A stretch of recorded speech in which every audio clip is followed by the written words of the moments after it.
Nobody wants to be the shortest hitter. Today on Get Good at Golf, we're going to be talking about how we can get you to hit the ball further, hit the ball straighter, and more importantly, hit it past your playing partners and lower those scores. So today, guys, we are talking about some of the biggest areas, or errors even, that we see in the backswing. So a lot of the times people get set into a nice posture. You might look down at them and they start to look, yep, they look like they can swing it nice and easy.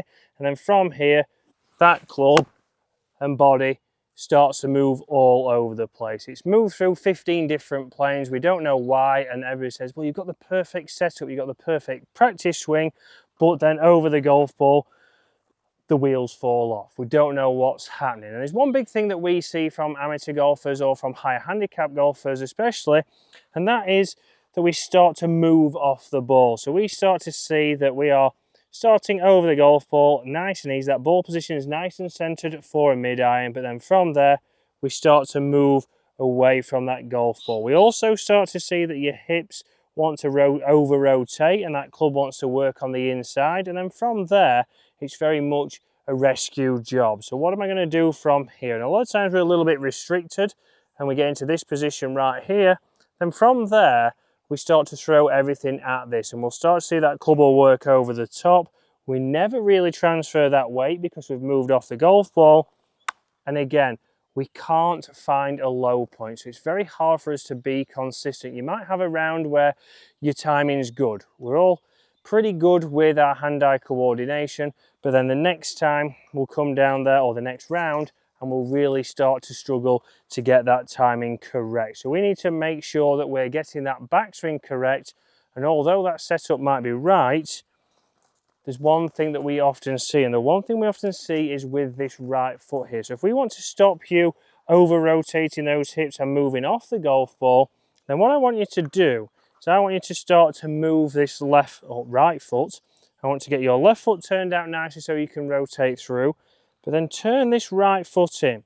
Because what we can do there is this will limit the rotation that we can get, but it also makes it harder for me to start to move off that golf ball. You'll see if I start to open that up, it's much easier for me to shift that weight. And shifting that weight over onto the right hand side then causes a lot of the problems that we see coming back down into the golf ball, because it doesn't just obviously open up the tops and the thins and also even catching it a little bit fat, but it opens up both sides of the golf course, because again, somebody from here could get that club working a little bit in, hang back, and you can see quickly there I've pulled that left, and this is where we see a lot of amateurs finish. We see that all the weight's on the back foot, we've not rotated through to our target, and straight away there we are struggling and we're losing distance more than anything. So let's start to figure out how we can get that a little bit further. So we need to make sure that we're getting you feeling like that foot is turned in a little bit.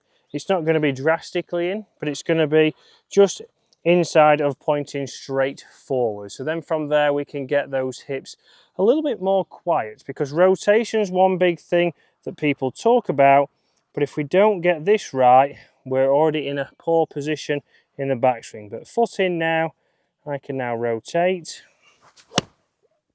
and I can transfer that weight. You can see there a nice solid ball flight, a penetrating ball flight, but look at the finish position. I'm straight through onto that left hand side, and this is where we start to see people struggle, because yes, rotation is essential, but it's how we use that rotation to make sure that we've got as much speed going into that golf ball. So if we've got that foot turned in, we can get the backswing better, but really start to give yourself some feedback in your finish position, because we want to make sure that in your finish position you're through to your target with your hips and your chest.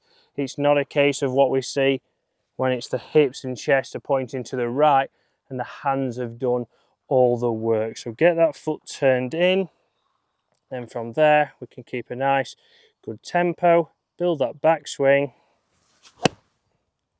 and that's two identical shots right there. But you might be saying, well, that's okay.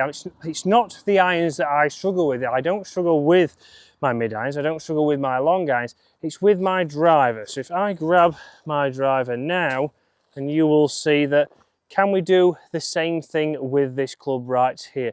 And the answer is yes, because especially with this club right here, this is where we start to see it goes a little bit wrong. So we'll start to see, we know that it's a longer swing. So if we bring in this driver now, what we start to see is that a few things change. They shouldn't really change, but we know everybody's the same. Once we get on that tee, we've got the driver out and we want to hit it as far as possible. So I often see a lot of people stand too far away from that golf ball. So again here, what does this encourage us to do? If we've got our foot turned out a little bit, again, as we start to reach, that club potentially starts to work here. Straight away there are alarm bells ringing, because I'm not going to be able to rescue it from there every single time. Unless you can hit 100 golf balls a day doing this, but even then, you're probably going to be losing distance. So what I want to see is, even if we're going from your irons into your driver, again, get those arms relaxed underneath your shoulders. But even so here, we can still get that foot turned in so it's nice and neutral. And then we can just make, again, nice smooth golf swings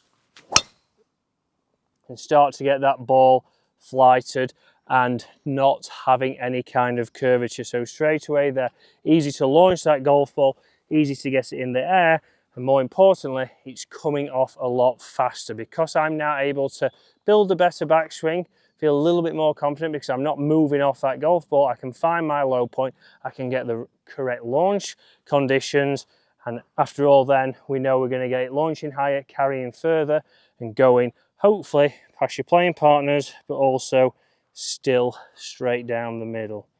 In we come again. And even that one there, just drawing up the left-hand side, but that would be on the left-hand side of the fairway.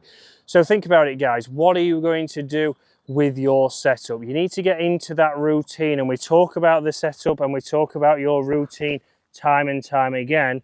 But if you know you're not controlling your low point, if you're moving off that golf ball, let's start to become consistent.